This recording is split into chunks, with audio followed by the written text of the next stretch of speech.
रंजन आष्टा से पूछते हैं, परम पूज्य मेरे आराध्य गुरुदेव के चरणों में बारंबार नमोस्तु। महाराज जी, परोक्ष मति ज्ञान किसे कहते हैं और इसके क्रमशः दो भेद साम व्यवहारिक प्रत्यक्ष और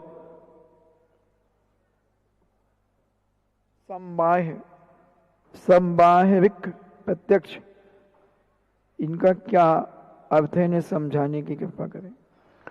मति ज्ञान के परोक्ष के जो हैं, मति ज्ञान स्वयं अपने आप में परोक्ष ज्ञान है।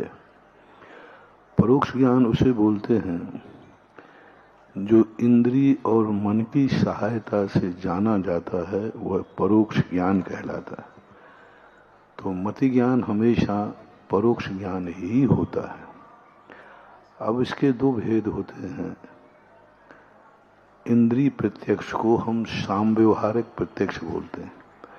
साम व्यवहारिक प्रत्यक्ष का अर्थ होता है व्यवहार की दृष्टि से ये पेंसिल है, ये साम व्यवहारिक प्रत्यक्ष सबको दिख रहा है, लेकिन ये पेंसिल है, ये तो हमारे द्वारा आरोपित है। वस्तुतः ये क्या मटेरियल है, क्या है, वो इंद्रियों का विषय नहीं है।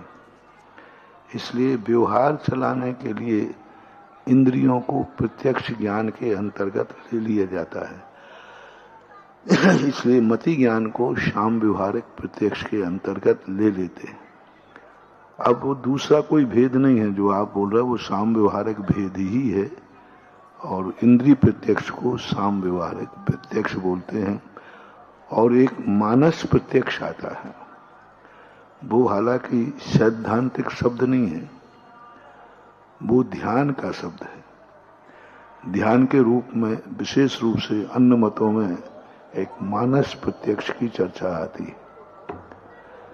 तो उस मानस प्रत्यक्ष को यहाँ पर गौण रखना चाहिए।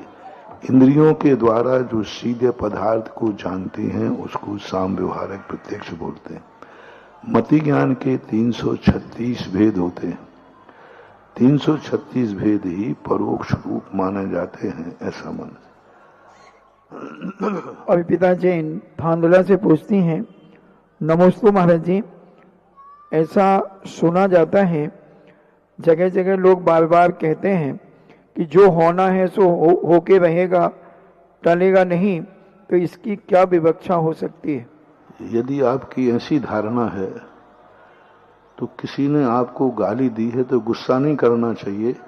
उस समय यही सोचना चाहिए ऐसा होना था सो हुआ है। आपका गुस्सा ही बता रहा है कि जो होना था वो हुआ, ये आपने एक्सेप्ट नहीं किया। तो हम अपन स्वयं के ऊपर तो लगाते हैं। एक जिनेंद्र वर्णी करके हुए उन्होंने एक बहुत अच्छी बात कही कि जो नियतवाद है, जो होना है वह निश्चित है। यदि व्यक्ति सब कार्यों में लगा है तो शांति ही शांति। कोई मर जाए तो रोवे नहीं, ऐसा होना ही था। किसी के अपन को कुछ हो गया या किसी ने अपना दुश्मन ने अपना बुरा कर दिया, कोई बात नहीं, होना था तो हो गया। लेकिन व्यक्ति क्या है, जहां स्वार्थ होता है वहां तो कहता है कि ऐसे ही होना था, और फिर बाद में जब अपनी बात आ रही है तो बोले ऐसे कैसे होना था। वही वाली बात है कि जब लड़की की शादी आती है तो दहेज बुरा है, और लड़के की आती है तो नहीं। नहीं, दहेज तो देना ही चाहिए। बिटिया को खाली हाथ विदा करना अच्छी बात है क्या? बिटिया जब बहू लाना हो तो खाली नहीं आवे, और जब बिटिया को भेजना हो तो दहेज। ऐसी कुछ नीतियां हो जाती हैं। ये नीतियां हमारे लिए कार्यकारी नहीं।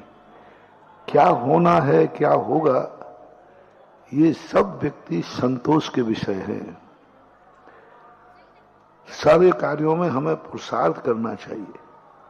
हम तो इसको अशुभ मानते हैं। किसी कार्य करने के पहले यदि ये आ जाए मेरे भाग्य में क्या लिखा है, जो होना सुनिश्चित है, इससे बड़ा अशुभ कुछ हो नहीं सकता। क्यों पढ़ते हो? जब होना होगा तो पास हो जाओगे। तो ये सारी बातें कोई मन में विचार करना चाहिए। फिर जो सारी सावधानी सेल्फ पास खा के देख लो, क्या होना निश्चित है। हाँ, देख लो, यदि होना होगा तो मरोगे, नहीं होना होगा तो नहीं मरोगे। मत खाना, काय को भी फालतू पदरे कर रहे हो। यही मान लो कि खा लोगे तो मर जाओगे और नहीं खा लोगे तो बच जाओगे। यही सबसे बड़ी नियत है।